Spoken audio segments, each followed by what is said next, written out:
Hola amigos, muy buenas tardes. Gracias por permitirme entrar una vez más en su hogar en estos días en que Venezuela pues indudablemente sigue envuelta en este marasmo, porque es como un marasmo político, pero sobre todo por el tema de la supervivencia existencial casi de día a día que estamos llevando los venezolanos. La inflación, hoy los expertos venezolanos, que muchos de ellos ya no están en el país, pues están hablando de unos índices que preocupan a todos, sobre todo porque el gobierno no está tomando medidas.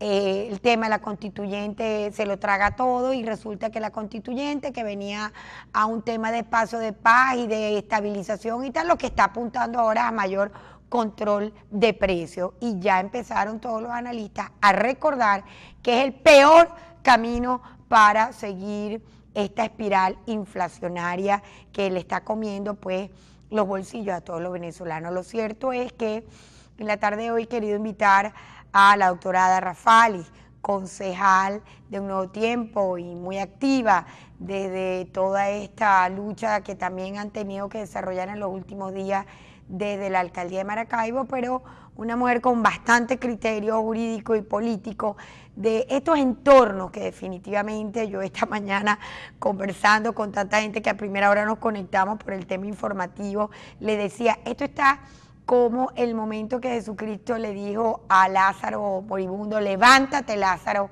sal, levántate, y nadie podía creer que aquel hombre muerto 3 días, lleno de moscas, y bueno, se levantó y apareció la roca y apareció Lázaro detrás. Me recordaba un profesor de Liesa, y con esto hago el intro especialmente para ti, que nos decía que en gerencia y en crisis de todo tipo, había que aplicar esta máxima de levántate Lázaro, o sea, hay que levantarse y avanzar. Y ciertamente, Ada, el escenario que estamos viviendo de lo político, lo económico, lo existencial de la vida misma de todos nosotros, pues nos tiene con la moral en el piso y todo el mundo parece tener una verdad, una razón, un motivo, un porqué para decir que todos estamos equivocados y que la radicalización es lo que tiene el momento. Lo cierto es, Ada, que llegamos al 30 de julio, se instaló la constituyente, vino la desmoralización del pueblo, e indudablemente el escenario de esta lucha, de estos espacios en el tema de las gobernaciones, yo estoy totalmente de acuerdo, yo no voy a dejar esos espacios y hay que avanzar. Por eso creo que hay que levantarse y darle hacia adelante a este tema. Bueno, bienvenida, Ada, un gusto tenerte en el contexto de esto y bueno, oírte un poco desde tu visual, no solamente como jurista, sino además con este activismo político que nos ha caracterizado, tu mirada de estos últimos días y este sentimiento perdido que tenemos los venezolanos ante la batalla que ya está por iniciar en escasos días, ¿no? Sí, mira, realmente la sociedad venezolana en este momento tiene una crisis existencial, como tú muy bien lo acabas de apuntar. Bueno, existencial porque se creó una serie de expectativas que al final fueron fallidas, pero además no fueron fallidas por la falta de intento de la oposición venezolana o de todos los factores que empujábamos buscando o oponiéndonos a una convocatoria absolutamente fraudulenta, no solamente desde las bases que no fue consultado el pueblo, sino en los mecanismos de elección. Y que nosotros los que estudiamos el caso veíamos con pavor que venía y que era irreversible. En lo particular, yo te puedo decir que yo nunca tuve las esperanzas porque aquí hay que partir de una premisa muy importante. Y los venezolanos a veces se nos olvida. La premisa es que no estamos en una democracia 100% pura. No existe una democracia en Venezuela donde se den los valores fundamentales de la misma, del respeto a el orden constitucional, del Estado de Derecho, de la alternancia, de que nos oigamos y de la separación de los poderes. En vista de que aquí eso no existe, partiendo de la premisa que hemos llamado una suerte de neodictadura que ha ido evolucionando hacia una tiranía, es muy difícil, utilizando ahora que tú hablabas de Jesucristo, levántate y anda, ni que tú designes a Jesucristo como jefe de la unidad.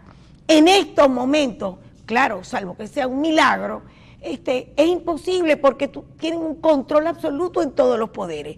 ¿Quién podía pensar de que de otra manera se podía comportar el CNE en la forma en que se comportó todo el estamento militar?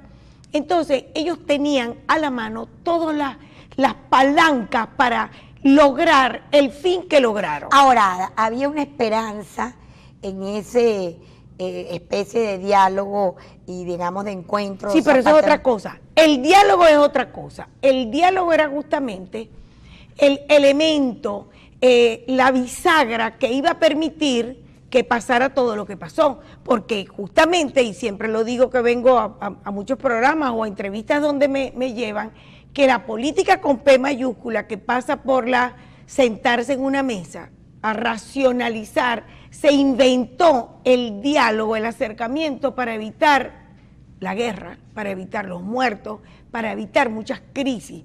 Y en paralelo se estaba llevando ese diálogo, pero fue satanizado. Parte por los otros mismos de la oposición, y ahí está el grave error. Es que el tema es que desde la perspectiva de la oposición no existe una verdadera unidad política, meramente electoral, que prácticamente está resquebrajada.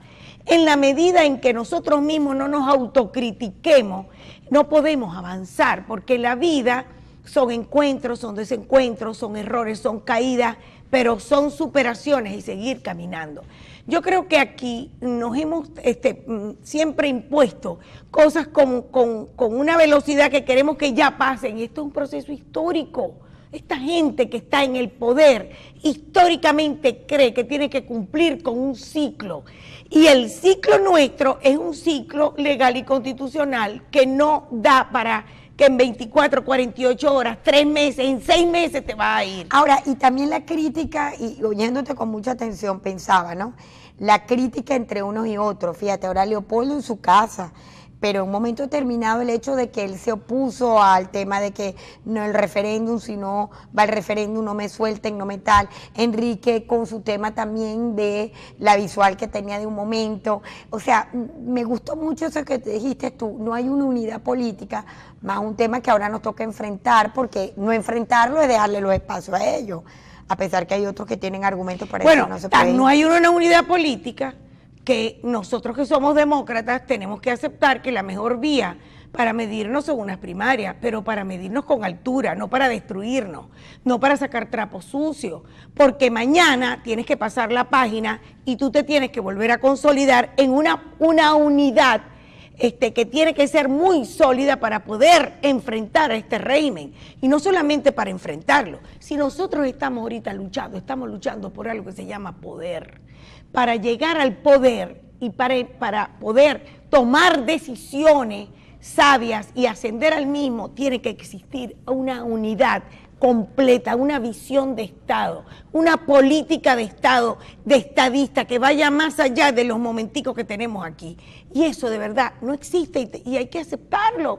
Muchas veces uno dice las cosas y dice, bueno, esta mujer está criticando, o esta persona quiere disuadir. No, yo creo que uno solo tiene que hablarlo en una forma abierta y espontánea. Y pienso que este proceso que se va a vivir de tema carácter electoral, de primaria, donde se han tenido que sentar a hacer acuerdos, donde no había acuerdo, pues ir a primaria, como es el caso de Maracaibo, pero ya hablaremos de eso, pues ha sido muy buen escenario también para volverse a ver la cara y de poner... Y yo entiendo que nosotros estuvimos a punto de una negociación extraordinaria, pero le cayeron con un tabú terrible, y ellos mismos sentaban a su gente a negociar y después negaban. No, ahí no está tal partido, aquí está tal partido. Señores, estuvimos a punto de una negociación.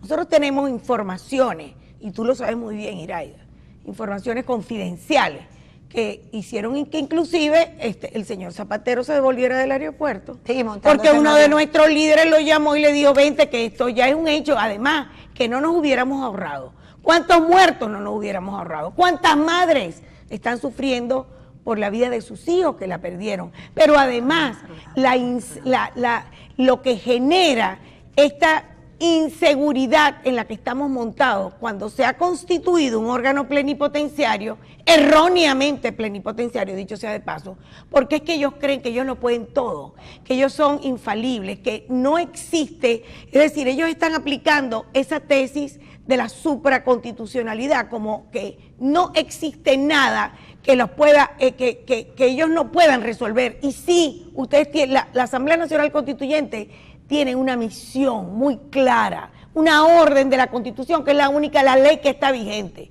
que es la que dice, ustedes están allí para estudiar el ordenamiento jurídico, transformar el Estado y aprobar una nueva Constitución. No abrogarse una serie de competencias para sustituir a todos los poderes constituidos, porque para que la gente a elevarse en un tribunal de inquisición a usurpar funciones. Que por cierto, ahí cabe es el capítulo que nos viene ahora. Que por cierto, ahí cabe el tema de la huida de la fiscal y el tema de que se lleva pruebas y demás, y que el mundo la recibe como la fiscal que es, porque a Tarek no lo está reconociendo como el fiscal, sino como el usurpador del cargo de la fiscal. Y esto nos abre una especie de juego interesante frente, digamos, a este momento de levantar ánimo y entender que hay que avanzar. Vamos a comercial y ya venimos con más en la tarde de hoy. No se retire.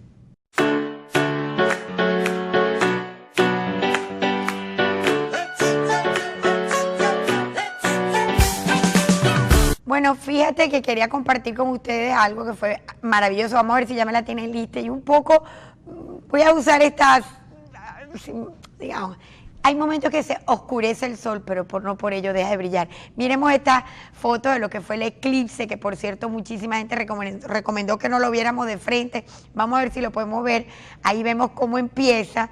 Y yo lo que estoy usando un poco la apología para decir, miren, se oscurece, llega, se tapa el sol, pero qué maravilla, después vuelve a brillar como una especie de oscuridad momentánea.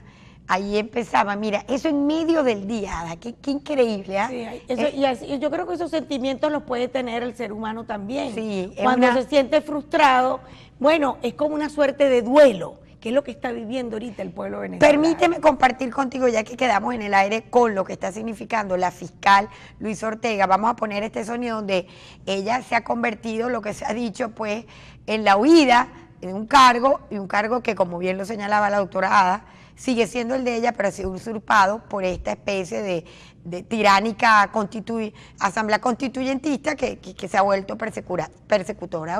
Escuchemos. 64 fiscales nacionales especializados en corrupción se les dictó prohibición de salida del país sin ninguna fórmula procesal, o sea, por capricho del gobierno. Y todo esto tiene mucho que ver con la investigación de Odebrecht. Todos ustedes conocen ese caso, el mayor hecho de corrupción en la región. Y eso los tiene muy preocupados y angustiados, porque saben que tenemos la información y el detalle de todas las operaciones, montos y personajes que se enriquecieron. Y que esa investigación involucra al señor Nicolás Maduro y a su entorno. Y con toda casualidad, en este evento sobre delincuencia organizada, yo quiero advertir o hacer una reflexión, porque cualquier información que ustedes remitan en este momento al Ministerio Público va a ser utilizada para fines contrarios a los previstos. Sería destruida la evidencia, aprovecharían la información para atentar contra la fuente. Estas son las consecuencias que hemos tenido nosotros que enfrentar. Nuestro país se ha visto cómo las instituciones, hemos visto todos cómo las instituciones se han degenerado, se han apartado de la legalidad, se han convertido en auspiciadores. Ahí está, se ha perdido la institucionalidad. Esto fue cuando ella habla ante los fiscales y me llama poderosamente la atención y los alerta. No pidan investigaciones porque todo se vuelve un arma en contra de cómo ellos manejan la punición. Sí, pero además fíjate que ella declaró ayer en Bogotá que ella tiene los elementos probatorios para demostrar que el propio presidente de la República está involucrado en los hechos de corrupción de Odebrecht. Mira, yo te voy a decir una cosa, yo no meto mis manos en el fuego porque tengo temor que se me quemen, pero yo ya al inescrupuloso de Diosdado Cabello en su programa el miércoles pasado, donde él denunciaba ante la Fiscalía y exaltó eso en su programa, todos los hechos de corrupción en lo que presuntamente estaba involucrada la fiscal a propósito de unos depósitos que se hicieron en unas cuentas norteamericanas, todos los jefes del despacho, el marido, etcétera, etcétera. Y yo decía, cachicamo llamando a morroco y conchudo, decía yo, ¿con qué moral, con qué ética este señor que presuntamente, y yo siempre tengo que utilizar la palabra presuntamente, dicen que tiene alta suma de dinero. ¿Cómo ahora? ¿Por qué si ellos sabían eso antes, lo van a decir ahora, después que la fiscal se les volteó? ¿Por qué si eso lo sabían con detalle, no hablaron antes? O sea, ahora estamos como en una suerte de cloaca, que van a empezar a salir muchas cosas y se van a acusar unos con otros. Ya la fiscal, no meto las manos en el fuego por ella, es una aliada en el sentido de que por lo menos inmersa en todo este desastre, rescató el Estado de Derecho, denunció que se le había dado un golpe constitucional con la convocatoria de la Asamblea, con la sentencia del TSJ, y se inició la persecución. Pero en todo caso, ella, ahora que está afuera, va a poder hablar y empezará a la cloaca de esta parte. Ahora, mientras ese escenario se desarrolla y al ritmo de las instancias internacionales, que por cierto es muy lento, hay una realidad que tenemos que enfrentar partidos, dirigentes. Lo que yo interpreto es una cosa, y se lo agradecemos, y lamentablemente hubo que recurrir a todas esas protestas que tantas muertes y de dolor causaron para que despertara la comunidad internacional. Pero de la comunidad internacional, no, la solución de lo que pasa en el país no depende de la comunidad internacional. Ellos son aliados, ellos nos apoyan con decisiones, con cuestiones que tratados no avalar actos que emanen de la Asamblea Nacional Constituyente, pero nos ubica a localizar. Esto es un problema doméstico. Los venezolanos tenemos que resolver nuestro problema. Y resolver de nuestro problema pasa por ir levantando y asumiendo escaños sin desesperarnos. Hay que ir a las elecciones. Siempre dijimos que una manera de mermar el poder, de irlo tocando desde la base, socavar el poder, que es lo importante, era a través de métodos electorales y constitucionales, que siempre lo hemos dicho, era a través de las elecciones de los distintos cargos de funciones públicas. Habían unas elecciones que estaban desde diciembre del año pasado, que nosotros mañana, tarde y noche, siempre junto con la ayuda humanitaria, las protestas, la liberación de los presos políticos, decían las elecciones, las elecciones, las elecciones. Era como un leitmotiv. Pero además que ellos la suspenden porque estaban muy débiles, lograron remontar y tomar un aire, pero ellas están allí. Y ahora que las convocan, y las convocan como una trampa, cazabobo, porque las convocan el mismo día que resuelven también convocar a la Asamblea Nacional Constituyente, como para decirnos, bueno, ahí tienen ese caramelo, porque ellos sabían el bache psicológico que los venezolanos íbamos a tener después de electa la Asamblea Nacional Constituyente y cómo está actuando, con represalia, con represión, no tengo yo cómo decir cómo está actuando la Asamblea Nacional, pero ellas están allí. Yo creo que sería un acto hasta irresponsable. Yo lo llamaría de irresponsable, que después que tú pides muchas cosas, exiges, y entonces ahora no vas a ir al proceso. Muy distinta a las elecciones de la Asamblea Nacional Constituyente, porque la metodología de escogencia era una metodología que ya de por sí era fraudulenta, en el sentido de que no tomaba en cuenta la densidad poblacional. Aquí tiene que regularse por la ley de los procesos electorales y tiene que implementar las normas establecidas en esa ley, de manera que son votos universales. ¿Cómo es posible que entonces ahora los venezolanos nos vayamos a sumir en un dolor y entonces digamos de la noche a la mañana, no, nosotros nos vamos a ir? Señores, no, nos toman así de sencillo las 23 gobernaciones. No, y al otro día están convocando las de alcalde y cuidado, no y ¿qué vamos a hacer? Se quedan otra vez con el país. Entonces vean, señores, los venezolanos que estamos en Venezuela, que no estamos haciendo maletas para irnos a otro país, porque esa es otra. La diáspora se ha magnificado. Si nos quedamos aquí, señores, vamos a hacer una maleta, pero una maleta de lucha. Y en esa maleta vamos a meter varios compartimientos. El de la resistencia, el de la esperanza, el del trabajo y el de meternos en la calle, porque no crean que en condiciones normales cualquier gobernador nuestro va a estar porque le van a hacer los recursos, la descentralización, el situado, tantas cosas, pero estamos allí para por lo menos defender la libertad, la institucionalidad, la descentralización, evitar que nos impongan un Estado comunal. Ese es el motivo del acto de Ese es el motivo del por qué tenemos que ir a las elecciones de gobernadores sin ofendernos. Y el acto de Nuevo Tiempo, Ada, rápidamente. Hoy dentro de ese marco, bueno, ustedes saben que nosotros demócratas, hay dos aspirantes muy queridos, los dos, que han hecho, que tienen una vida política aquí, uno con una mayor experiencia y gestión, que es el representante de Nuevo Tiempo, porque ha tenido gestión del gobierno. Estos no son momentos para improvisar, perdónenme. El otro también, compañero mío del Consejo Municipal, fue concejal por un tiempo y está aspirando, es muy legítimo. No nos enfrentemos para avallazarnos, para autocriticarnos, para ofendernos. Y en Buena Lid va a haber unas primarias el próximo 10 de septiembre, el domingo, y bueno, vamos a las primarias, y el que quiera ir vota, y el que no quiera ir, yo lo entiendo, todavía está en su duelo, pero sí tenemos que prepararnos para octubre.